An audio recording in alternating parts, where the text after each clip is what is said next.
Hello, and welcome to another video. Today we are going to be talking about, is it too good to be true? Question mark, question mark, question mark, right? I get asked that stuff a lot. And we're going to bust open the myths when it comes to, is something too good to be true? Are we chasing something that just is not going to happen, or that could be a scam? Or are there some things that actually are pretty good to be true? So we're going to explore all of that because our mission here is to make sure that you get to financial independence as quickly as possible. That's what I do. I help people do that every day. I've been doing this for 14 years, and let's get started. So, a lot of times we fall for, I would say, financial myths, things that, typically when we fall for things, it's not because we're stupid or we're uneducated or anything. Finance is hard. Getting your personal finance in order and making sure you're on the right track and all that, it's difficult, and nobody wants to do that. I cannot tell you how many people I hear say, I just want to get it all ready and organized and then forget about it. And unfortunately, personal finance just doesn't work like that. If you want a good plan, if you want an okay plan, that's possible. I guess you could look at it every couple of years and see if you're on track. But really, set it and forget it isn't really reasonable. It's not likely to get you to where you're trying to go. And so a lot of times we're always trying to find that easy way out, that thing that kind of seems almost too good to be true. And we sometimes can convince ourselves that this is the right thing to do because it kind of checks off all of our boxes. It checks off that, we don't want to have to be actively involved and beat ourselves up about finance. We don't have to do, watch the markets and watch our accounts drop when the markets go down and that kind of stuff. We don't want to be involved with that. We want to go do fun stuff, and finance for most people isn't fun. I like it, but a lot of people don't, right? What I like about it, which I'm going to go off on a little bit of a tangent, is I think people don't see finance as their key to freedom. Their key to being able to do what they want, when they want, whatever they want, with whomever they want. It takes those shackles of life off of you. And to me, that is so exciting. The fact that we have the power to do that and to be able to really run our own lives, and nobody can tell us what not to do, because we've gotten to that place of financial freedom that we can continue our lifestyle how we want to without worry about finances. I think that is so underrated. And I think people aren't striving for that enough. We're striving for money. We're striving for things, the yacht and the Lamborghini and that. But a lot of those people who drive a Lamborghini or have boats or have multiple houses aren't necessarily financially free. They might be covered in debt. And, I know people who are financially free who are living their best life, and they live in a 1,200 square foot home with an old, 1990s car that's running just fine. And they do some side work to make some money every once in a while, but really they're just fine with where they are. And then I have people who are financially free who are living the big life. So just because somebody drives a Lamborghini or has a couple of boats or some houses or wears designer clothes does not mean that they're financially free. They still could be shackled down. And so to me, being excited and being involved with your finances just gets you so much closer to that freedom that we all want and independence. So that's why I love finance, and I really hope that people get that idea sooner or later, basically. Hopefully sooner than later, right? Because later it's a little harder to do stuff. But we get this too good to be true offer all the time. And, as you get older, it gets more prevalent. Unfortunately, there's a lot of seniors that are taken advantage of because they just, I don't know why they do it. Sometimes it's not even seniors who are in their 80s and 90s. Sometimes it's seniors who are in their 60s who get taken. Maybe people sense a little bit of desperation that they haven't saved as much as they wanted to, or whatever happens. And, unfortunately, people prey on that, and that's bad. And so we're going to kind of go through get rich quick schemes and some of these things that we hear about, and why this isn't necessarily the way to take this. They always say, and I always equate things to losing weight because I'm always trying to lose weight, right? I'm always trying to be healthier and that kind of thing. But, you can take one of these drugs and just lose tons of weight immediately. But as soon as you come off the drug, it comes right back on. It's same with the crash dieting, right? You can do these crash diets and eat 500 calories a day and lose all this weight. But as soon as you start to eat normally again, it comes back. And that's kind of what happens with finance too, right? It might work for a little bit, but sooner or later it's going to hit the fan, and you're going to be left without an oar for your boat, which is really bad. Then you're going to be rushing around trying to figure out what to do, and time's ticking. If you want to retire early, you've got to make sure that you are, in a place to be able to do that. So, let's go through. The first one is the classic get rich quick scheme, right? And it's, people, we think of pyramid schemes and fake investment opportunities and all this stuff. And this is out there. I mean, we've had that in our family before, where people are getting, brought in to do these investments that are so wonderful and all this stuff. And it's very tempting, like I said, because people don't want to have to do the work necessarily, don't want to be involved with it. If they can just hand some money over and somebody gives you 1,000% return on something, that's one of those things that people really want to do. But obviously you can lose a lot of money. I would say most people do. They're get rich quick schemes for a reason. The person who's making money is the person who's scheming you out of money.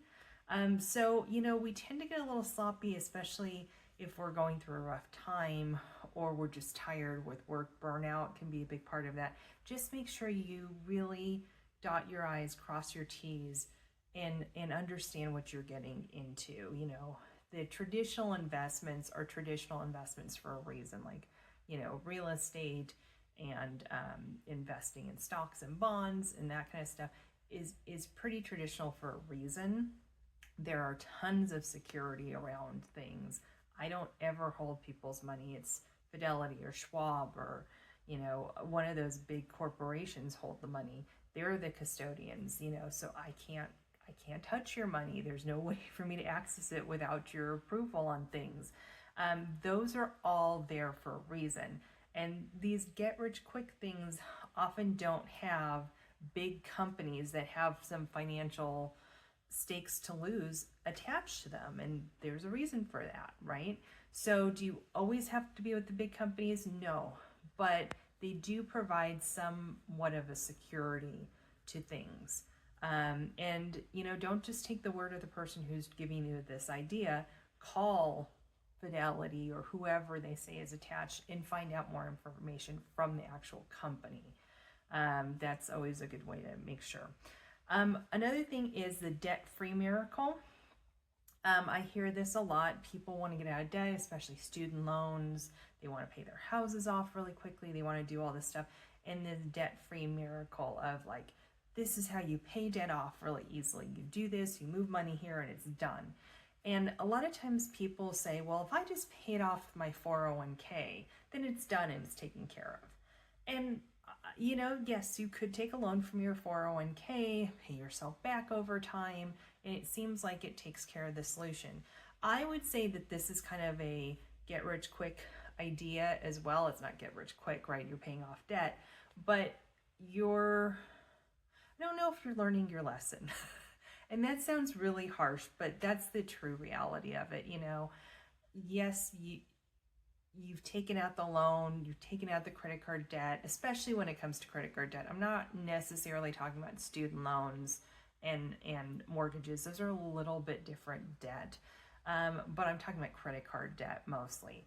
You've done the work to put the credit card debt on, and now it's just gone. It's gone. Don't worry about it. Not a problem. I won't do that again. Little slap on the hand. People don't tend to learn their lesson that way. If you don't make it difficult, you kind of don't get the punishment, quote unquote, that you need to not do this again, to not rack up that bill. And unfortunately, I've heard a lot of times where people have, $20,000, $30,000 of credit card debt. They take a 401k loan, they pay it off, and then they're back up to $20,000, $30,000 of credit card debt again within a year, because they never taught themselves the discipline of saving. And paying off debt is a form of saving. Unfortunately, you're not saving for yourself, but you have to take that money out to pay it down. And you're not building that muscle, that habit that you need. And so you go right back to what the old thing is, and you start justifying purchases, and things happen, and you end up not having your emergency fund. You end up not having money to be able to utilize. And now you've used your kind of lifeline, which is the 401k loan. And a lot of 401ks only allow one loan out at a time. Some of them allow two, but most of the time it's one. And if you do have two, it's going to be a lot less than what you were able to take out the first time, a lot less. So if you've racked up the same amount of debt or more, that second loan that you're able to take is not going to really be able to do much for you. So, be careful about just wiping the slate clean with that. I've also heard that with consolidated loans can be an issue too. There's a lot of good companies that do consolidated loans, and there's a lot of bad companies that do that. And you really want to think about that. You want to think about that before you take equity out of your home. Just kind of think about the ramifications of something that might not be a quick scheme, horrible thing, but these wiping the debt clean and not really doing any work to build that habit of becoming a saver rather than a spender can really shoot you in the foot down the line. Investments with guaranteed returns. So there are a lot of insurance products out there that have guaranteed returns on them. Some of them are guaranteed and some of them are not. Most of them are not, and they're sometimes sold like they have guarantees attached to them. But what they're not talking to you about is the hidden fees attached to it, the cutoff points. Like there are some products out there that are based off of the S&P 500 or indexes, and they say, oh, you get all the highs with the market, but you get a zero floor, like you can't lose money. Well, that's not necessarily true. If the market doesn't do well, you might not get the negative 15% that the S&P 500 got that year. Maybe you get, you hit their floor, right? But there's still fees attached to it. So you're still down, let's say negative 2.5% if that's what your fee is. So that's not necessarily true that you can't lose money in it. The other thing that they don't talk about a lot of times is that there are caps on it. So if the S&P 500 makes 13% one year and there's a cap of 6%, you only get 6% of that 13%. So yeah, you get the floor, but you don't get to hit the highs as well. And so your rate of return is not as good, really. And it's not really as safe as everybody says they are. There's a lot of these things I hear people say, well, they told me there was a guarantee attached to it. There's really not guarantees on anything. CDs are probably the safest you're going to go. I wouldn't even call that a guarantee. I mean, they say this is what you're going to get, and they tend to follow through with what they're supposed to do. But there's not really, I wouldn't call that a guarantee, because if you pull your money out too soon, it's not like you're going to get that exact amount. You're going to get that minus whatever their penalty is. Or you might get locked into another CD without realizing it at a much lower rate. And so you've got to really think about when it's guaranteed money, what does that mean? Even high yield savings accounts, I've done videos on high yield savings accounts in the past, those don't have a guarantee. Those move with the interest rate market. Sometimes they're doing well at 4% and plus, and sometimes, they've been as low as 0.4% that I've seen before. Now that was better than what the banks were giving, which was 0.02%, but there's not really guarantees out there. So you just want to be careful with these guarantee products and making sure you're diversifying, that not everything's in some kind of guarantee fixed income kind of product, because you're really hurting yourself in terms of having any kind of opportunity of growth beyond what they're offering. And they're going to be much safer, but they're also going to have much lower rates of return than taking a little bit of risk. So you need to have those different buckets doing different things to have a really well-balanced portfolio, so that you're not just having to do all the hard work or the savings. You are allowing the markets and other investments to help you with that. And then we kind of touched on this, but the hidden fees are a big thing when it comes to guaranteed products. With even with mutual funds or ETFs have what are called expense ratios to them. And some of the like big name ones that like are supposed to be these high return things, you're not looking at what the fee is. Sometimes the fee is like 2.5%. And this might have done really well in the past, but if it's not doing well, not only are you losing, let's say it's down 9%, you're actually down 11.5% because of the expense ratio at 2.5%. So you need to think about stuff like that on these hidden fees. Sometimes funds and ETFs and all of them, I almost said EFTs again, ETFs, it can be one of those things that we don't look at enough, and we rely on them to do all the work, but it's our job as well to make sure that they're doing what they're supposed to be doing, right? So you just need to be watching fees. Fees can be a really big problem, especially if you're just relying on one fund or one thing to do all the work for you.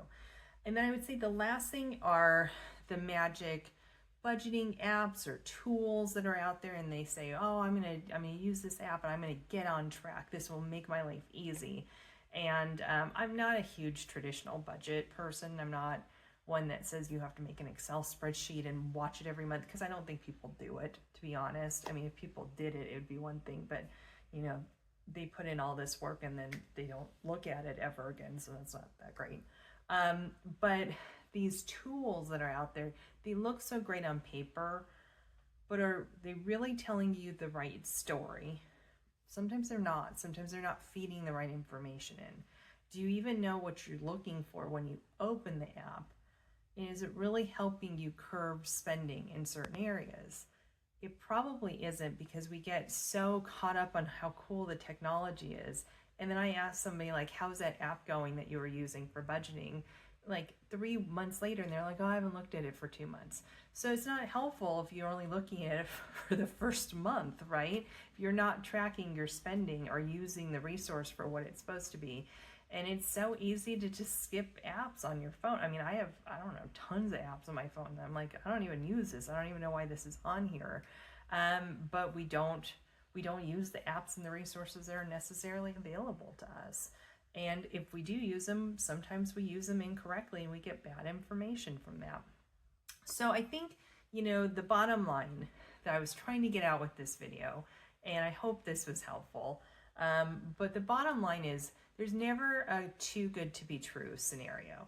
I used to sell life insurance. I still do, but that used to be what I did full time at the beginning of my career. And, there are some really good products that are out there for life insurance. And people would say, well, this seems too good to be true. And that always made me uncomfortable, because while there are some really good elements of life insurance, and especially cash value life insurance and things like that, there's never a too good to be true option, okay? Because there are always pros and cons, and it's how you utilize them, and it's the rates of return that they're giving you, which are never guaranteed, by the way. And, things like that are in there. Well, that's not true. There are some products now that have more guarantees in them than others. But, that's another story for another time. Maybe we could do a video on life insurance. Let me know if you want to hear a video about different types of life insurance. I'm happy to do that. Although a lot of times that puts people to sleep. So, but there are always cons to things. And if somebody is not explaining to you what the con is as well as the pro, then I would run for the hills, to be honest. that doesn't mean that that product or that fund or that thing is not good for you, but it's probably not the right person if they're not explaining to you the good and the bad. So there is nothing that is too good to be true really out there. There is always a give and take with everything, and you are always going to have to be involved in your planning if you want to be successful. That's just life, unfortunately. If you just hand your money over to other people and expect them to do it for you, no one, including myself, is going to care about your money more than you. So you do need to be involved in your planning, and it can be so amazing at the end once you get to financial freedom. I'm telling you, it's just such a fabulous feeling. So with that, I would love to hear any stories you have about too good to be true moments, maybe with finance or with other things, right? There are definitely other things out there that are too good to be true, things that I'd love to hear about. So leave some comments below.